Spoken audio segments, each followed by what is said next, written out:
Hi నేను సతీష్. ఈ సీజన్కి సంబంధించి లాస్ట్ ఓటింగ్ అవకాశం ఇవాళ మిడ్ నైట్ వరకే కనుక మీ ఫేవరెట్ కంటెస్టెంట్ ఎవరైనా ఉంటే నిఖిల్, గౌతమ్ లేదా అవినాష్, నబిల్, ప్రేరణ ఓటేది వేయండి. మిస్డ్ కాల్స్ నెంబర్స్ కూడా నేను మన కమ్యూనిటీలో న్యూస్ బాల్ కమ్యూనిటీలో పెట్టే కదా, నెంబర్స్ కూడా ఉంటాయి, మిస్డ్ కాల్ ఇవ్వండి. అలాగే హాట్స్టార్లో కూడా వేయండి. అలాగే లింక్ కూడా వీలైతే షేర్ చేయండి. మరి మీ ఫేవరెట్ కంటెస్టెంట్ని ఏ పొజిషన్లో చూడాలనుకుంటున్నారు అనేది మీరు వేసే ప్రతి ఓటు ఇంపార్టెంట్. ఎందుకంటే వాళ్ళ ముగ్గురు ఒకే మాదిరిగా ఆల్మోస్ట్ 1% అటు ఇటుగా కొనసాగుతూ ఉన్నారు. నబీల్, అవినాష్ అయితే ఆల్మోస్ట్ ఈక్వల్ అయిపోయారు. మరి ఇక్కడ వాళ్ళకి ఆఫర్ ఏంటి, వాళ్ళకి కూడా క్లారిటీ ఏమైనా వచ్చినా సూట్ కేసు చుట్టూ గేమ్ ఉండబోతుంది, అది ఒకటి ఉంటుంది. అట్లాగే విన్నర్ రేసులో గౌతమ్ కృష్ణ అండ్ నిఖిల్ వీళ్ళిద్దరి మధ్య ఉండబోతుంది కనుక సో ప్రతి ఓటు కీలకమే.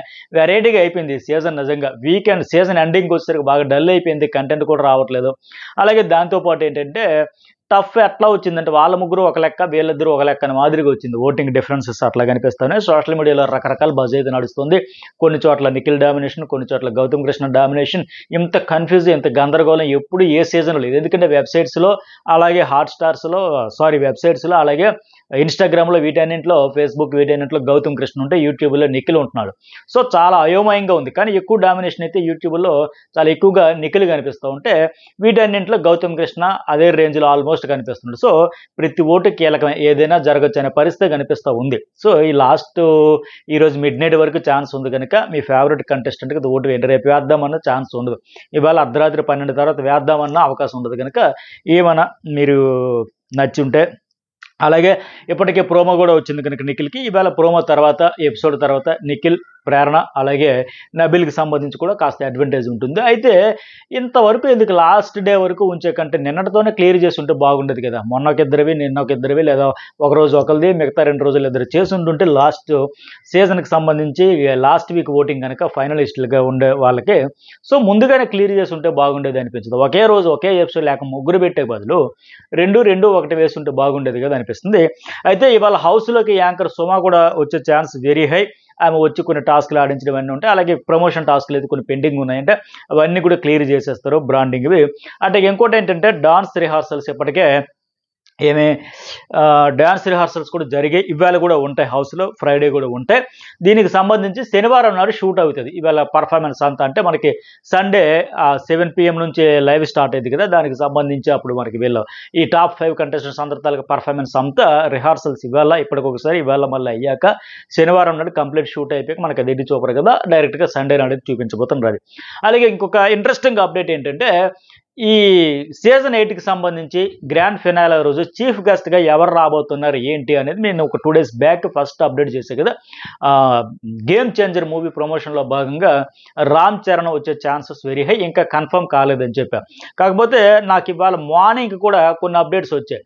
ఒకటి మెగాస్టార్ కొడుకు, అదే మెగాస్టార్ రామ్ చరణ్, చిరంజీవి వాళ్ళ అబ్బాయి రామ్ చరణ్, అట్లాగే ఇంకోటి ఏంటంటే అల్లు అర్జున్, అలాగే విక్టరీ వెంకటేష్, వీళ్ళ ముగ్గురు పేర్లు కూడా, ఎందుకంటే టైం బిజీ షెడ్యూల్లో ముగ్గురు ఉంటారు కనుక వాళ్ళ సినిమాల్లో వాటన్నింటిలో వీళ్ళ ముగ్గురు కూడా అనుకున్నారంటే. బట్ ఇప్పుడు చూస్తే సిచ్యువేషన్ అంటే డిస్కషన్ వీళ్ళ ముగ్గురులో ఎవరైనా తీసుకొద్దాం ప్రమోషన్ ఒక్క వాళ్ళ పుష్ప 2 కోసం, అట్నేమో రామ్ చరణ్ గేమ్ చేంజరు, అట్లాగే విక్టరీ వెంకటేష్ది సంక్రాంతికి ఒక సినిమా ఇది రాబోతుంది. అలా ప్రమోషన్లో భాగంగా వీళ్ళ ముగ్గురులో ఎవరికైనా ఆప్షన్ పెట్టుకున్నారంటే మరి ఇప్పుడు ప్రెజెంట్ సిచ్యువేషన్ చూస్తే అల్లు అర్జున్ వచ్చే అవకాశం అయితే లేదు. సో మరి ఇంకెవరు అయితే రామ్ చరణ్ లేదా విక్టరీ వెంకటేష్ వచ్చే ఛాన్స్ ఉంది. ఇంకెవరు కన్ఫర్మ్ కాలేదు, చీఫ్ గెస్ట్ల కోసం అనుకుంటున్నారు. మరి రామ్ చరణ్ లేకపోతే వెంకటేష్ లేకపోతే ఇంకెవరైనా వస్తారు. ప్రస్తుతానికి అయితే వీళ్ళ ముగ్గురులో అర్జున్ అయితే వచ్చే ఛాన్స్ లేదు కనుక ప్రస్తుతానికి కొన్ని సిచ్యువేషన్లో మరి వాళ్ళిద్దరిలో ఎవరైనా సండే నాటికి చూడాలి మరి ఎవరు వస్తారు ఏంటని. అంటే ఇంకోటి ఏంటంటే హౌస్లో బెస్ట్ వరస్ట్ చెప్పాలని ఒక టాస్క్ పెడితే అవినాష్ తన లైఫ్లో జరిగిన వరస్ట్ అని చెప్పేసి చాలా ఎమోషనల్ అవుతాడంట. ఎందుకంటే కొడుకు పుట్టిన వెంటనే చనిపోవడంతో బాగా ఎమోషనల్ అవుతాడంట. అదొకటి మరి టెలికాస్ట్ చేస్తారో లేదు కానీ అదొక టాస్క్ అయితే నడిచింది. అట్లాగే ఇంకోటి ఏంటంటే ఎవరిని ఫాలో అవుతారు, ఎవరిని బ్లాక్ చేస్తారు అన్నప్పటికీ ఇన్స్టాలో కూడా అప్డేట్ పెట్టాయి కదా, ఈ టాస్క్ కూడా చేశారు. ఇక్కడ వాళ్ళు ఒక మంచి మెసేజ్ ఇచ్చారు నిఖిల్, అవినాష్ వీళ్ళంతా. ఏంటంటే ఇక్కడికి జస్ట్ గేమ్ కోసం వచ్చాం, గేమ్ ఆడాం, ఇక్కడ ఎవరు శత్రుత్వం కాదు, 22 మంది ఫ్రెండ్సే, ముందు కొంతమంది పరిచయస్తులు, బట్ ఈ తర్వాత ఏంటంటే ఆఫ్టర్ బిగ్ బాస్ అందరూ దోస్తులవే, ఓన్లీ గేమ్గా చూడండి.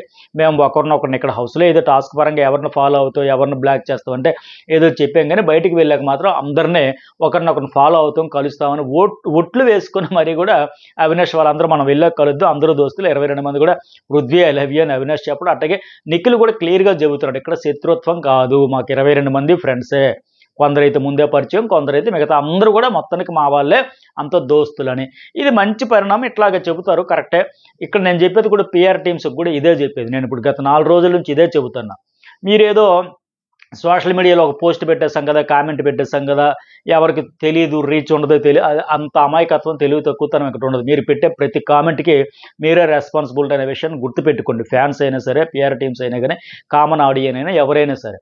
సో మంచి లాంగ్వేజ్తో మీ అభిప్రాయాన్ని చెప్పండి, అంతే తప్ప అరవేర భయంకరమైన తిట్లన్నీ తిట్టేసి విపరీతంగా అన్పార్లమెంటరీ లాంగ్వేజ్ కూడా వాడేసి రివ్యూర్స్ని కావచ్చు, లేకపోతే మీకు ఎగ్నెస్ట్గా ఉండే కంటెస్టెంట్స్ విషయంలో కావచ్చు, ఇది వద్దు, 100% మంచిది కాదు.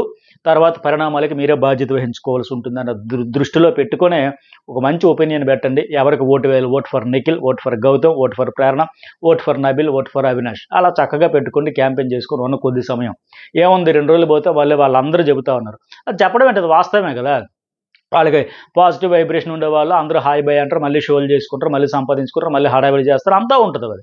సో అనవసరంగా లేనిపోయిన చిక్కులు తెచ్చుకోకుండా లాస్ట్ సీజన్లో కూడా నేను 1-4 సార్లు చెబుతాను, గుర్తు తెచ్చుకుంటే ఒకసారి ఏం జరిగిందో.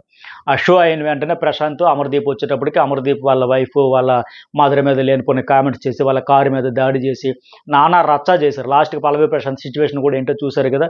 సో అవన్నీ దృష్టిలో పెట్టుకొని అనవసరమైన ద్వేషాన్ని పెంచుకొని లేనిపోయిన రెచ్చగొట్టే మాటలతో కానీ, రెచ్చగొట్టే చేష్టలతో కానీ ఇవన్నీ పైత్యం ప్రదర్శించకుండా చక్కగా హ్యాపీగా హాయిగా ఏదో ఒక షో వాళ్ళకి నచ్చినట్టుగా వచ్చారు, నచ్చింది ఆడారు, వాళ్ళ పర్ఫార్మెన్స్ బెస్టో వరస్టో ఏదో ఒకటి ఇవ్వగలిగారు. వాళ్ళు ఎవరు మాత్రం ఫెయిల్ అవ్వాలని ఆడరు కదా. అందరూ వాళ్ళ శక్తి మేరకు 100% ఇచ్చారు. కొందరు నచ్చుతారు, కొందరు నచ్చరు, అంతే. అభిప్రాయాలు అంతే, అంతకుమించి ఏం కాదు. వాళ్ళే హ్యాపీగా రిలాక్స్డ్గా ఈ లాస్ట్ 2 వీక్స్లో వాళ్ళ వరకు అలా కనిపిస్తుంది. మనకైతే చూసే ఆడియన్గా కంటెంట్ లేదు, అబ్బా బోర్ కొడుతుంది అనిపించింది. ఎందుకంటే మధ్యాహ్నం 2-2:30 వరకు పడుకోవడం ఏంటి, మళ్ళీ వేగంగా ఎపిసోడ్ అయిన వెంటనే లైవ్ చూద్దామని పడుకుంటూ పోతాను. బట్ వాళ్ళైతే చాలా చిన్నప్పుడు చైల్డ్హుడ్ మెమరీస్ అన్ని గుర్తు తెచ్చుకుని హ్యాపీగా ఎంజాయ్ చేసాం, రిలాక్స్ చేసామని వాళ్ళైతే హ్యాపీ ఫీల్ అవుతున్నారు. సో మీరు కూడా అట్లాగే చూసామా, ఎంజాయ్ చేసామా, అంతటితో విడిచిపెట్టేసామా. పర్సనల్గా మాత్రం ఎవరు తీసుకోకండి, పర్సనల్గా హర్టింగ్ అయిపోకండి, ఎవరినో దుమ్మెత్తి పోసి ఎవరికెవరు ఇక్కడ శత్రుత్వాలు కాదు. అది దృష్టిలో పెట్టుకునే మీకు నచ్చిన కంటెస్టెంట్ గురించి పాజిటివ్గా ఒక 2 మాటలు, 2 కాబట్టి 10 మంది కాబట్టి 100 పెట్టండి. కానీ అవతల వాళ్ళు ఇంకొకరి మీద నెగిటివ్ విపరీతంగా వద్దు ఈ దశలో. అలాగే ఇక నిఖిల్ అయితే 45% వరకు ఫస్ట్ ప్లేస్లో ఉన్నాడు, సెకండ్ ఏమో గౌతమ్ ఉన్నాడు. నేను యావరేజ్ చెబుతా ఉన్నా, కొన్ని వెబ్సైట్స్లో కొన్ని ఇన్స్టాలో గౌతమ్ ఉంటే నిఖిల్ అయితే ఎక్కువ యూట్యూబ్లో బాగా డామినేషన్ దానికి కనిపిస్తుంది, అందరూ అంత దూరంలో కనిపిస్తుంది. సో మొత్తానికి విజేత వీళ్ళిద్దరిలోనే ఎవరు అనేది కొద్దిగా ఆ క్యూరియాసిటీ అయితే మిగిలింది. గతంలో మాదిరిగా ఇంకా వార్ వన్ సైడ్ ఏకపక్షం అయిపోయింది, ఇంక తిరుగులేదు అనే పరిస్థితి లేదు ప్రస్తుతానికి. టఫ్ ఫైట్ అయితే ఉంది ఇద్దరి మధ్య, నో డౌట్. అన్అఫిషియల్ ఎట్లా ఉందంటే అఫీషియల్లో మరి చూడాలి ఏం చేస్తారో ఎట్లా ఉంటుంది. అలాగే ప్రేరణ ఒక 6-7 కొద్దిగా తగ్గింది, ఇంకా ఒక 6-7% అట్లా తగ్గింది, ఎందుకంటే అలాగే కొనసాగుతుంది. నబీల్ అండ్ అవినాష్ కూడా ఈచ్ వన్ 5% ఉన్నారు. సో నేనేమనుకుంటానంటే సూట్ కేసు ఎందుకో కంటెంట్ పరంగా కూడా చూస్తారు కదా బిగ్ బాస్, వైల్డ్ కార్డులుగా వచ్చినప్పటి నుంచి రేట కాంబినేషన్ కావచ్చు, నిన్న చూసాం అంతా చూసుకుంటే సరే ఈ వీక్ ఇప్పుడు వీళ్ళు కూడా వాళ్ళ అంత హ్యాపీ ఫీల్ అవుతుంది. చైల్డ్హుడ్ మెమరీస్ అని గుర్తొచ్చే చాలా ఎంజాయ్ చేస్తాం, ఆ ప్రెజర్ లేకుండా రిలాక్స్ అయిపోవంటే అది అన్నింటిలో కేంద్ర బిందువులాగా సెంటర్ ఆఫ్ అట్రాక్షన్ మాదిరిగా అవినాష్ తాలూకా ఫన్, ఆ కంటెంట్ క్రియేట్ చేయడం, ఎంటర్టైన్ చేయడం, టైం పాస్ చేయడం ఇవన్నీ జరుగుతూ ఉన్నాయి. సో అతనికి ఏదైనా షోను భుజాల మీద వేసుకుని కొంతవరకు నడిపించాడు. పర్టికులర్గా ఈ లాస్ట్ వీక్ అంతా చూసాం, లాస్ట్ వీక్ కావచ్చు, ఈ వీక్ కావచ్చు, ఏమది ఈ సీరియల్స్ ప్రమోషన్స్ కోసం వచ్చే వాళ్ళతో కానీ మొత్తం ప్రోమోల్లో అలాగే ఎపిసోడ్లలో మొత్తం కంటెంట్ అంతా అతడిదే. అట్లాగే ఇవన్నీ చూసుకున్నా సరే చాలా వరకు ఫన్ మిస్ అయిపోయింది, డల్గా ఉంది, అంత ఊపు లేదు, జోష్ లేదు అనుకున్న దశలో వైల్డ్ కార్డుగా వచ్చిన తర్వాత ర్యాట్ కాంబినేషన్తో కొంతవరకు నెట్టుకు రావడం, ఆ తర్వాత వాళ్ళిద్దరూ అవుట్ అయిపోయినా సరే ఇద్దరు కూడా ఒక్క 1 మ్యాన్ ఆర్మీలాగా చేసుకుంటూ రావడం, అలాగే టికెట్ ఫైనల్లో టాస్క్లో గెలుచుకోవడం, ఎంటర్టైనర్ కాదు అలాగే ఫైటర్ కూడా ఆడతాడు అని మాదిరిగా ప్రూవ్ చేసి ఇవన్నీ చూసేటప్పుడు ఖచ్చితంగా నేను అనుకుంటున్నా బిగ్ బాస్ టీం గారు నాగార్జున గారి సూట్ కేసు వరకు అతడికి మేలు జరగాలి అనే ఉద్దేశంతోనే ప్రిఫర్ చేస్తారనుకుంటున్నా. జస్ట్ లైక్ సీజన్ 6 మాదిరిగా ఆయన ఎవరు శ్రీహాన్ కోసం 10 5 లక్షలు 10 లక్షలు 15 లక్షలు 25-40 వరకు పెంచుకుంటూ వెళ్ళారు కదా, అలాంటి సీన్ ఏమైనా చూడబోతున్నా. కోర్స్ అంతవరకు అవినాష్కి అయితే మోటివేట్ చేయక్కర్లా, అతనికి సిచ్యువేషన్ అర్థమైపోద్ది కాబట్టి ఉన్న 5గురు అతని పొజిషన్ ఏంటి, మిగతా వాళ్ళు ఏంటి, వాళ్ళందరూ నామినేషన్లు అయ్యి సేవ్ అయ్యి ఉన్నవాళ్ళు, అతను హౌస్ బయట ఉండేటప్పటికి వచ్చినప్పటికీ మొత్తం సెనారీ అర్థం చేసుకోగలడు. అతనితో మిగతా వాళ్ళతో పోల్చుకుంటే అతనికి అంత కనెక్షన్ ఉండదనే ఉద్దేశంతో అతడైతే ఖచ్చితంగా యాక్సెప్ట్ చేస్తారనుకుంటున్నాను. మరి మీ దృష్టిలో ఎవరు సూట్ కేసు తీసుకోవాలనుకుంటున్నారో చెప్పండి. నేను చెప్పింది కూడా ఇప్పుడు ఏంటంటే నా అభిప్రాయం, జస్ట్ నాకు అనిపించింది మాత్రం నేను చెబుతున్నా. మరి మీ దృష్టిలో ప్రేరణ లేకపోతే నబీలా ఎవరు ఏంటి ఏ పొజిషన్లో ఉంటారు అనిపిస్తుంది కూడా మెసేజ్ అయితే పెట్టండి. వీడియోకి లైక్స్ చేయడం అయితే మర్చిపోకండి. లైక్స్ చేస్తే ఎక్కువ మందికి రీచ్ అవుద్ది. Thank you very much.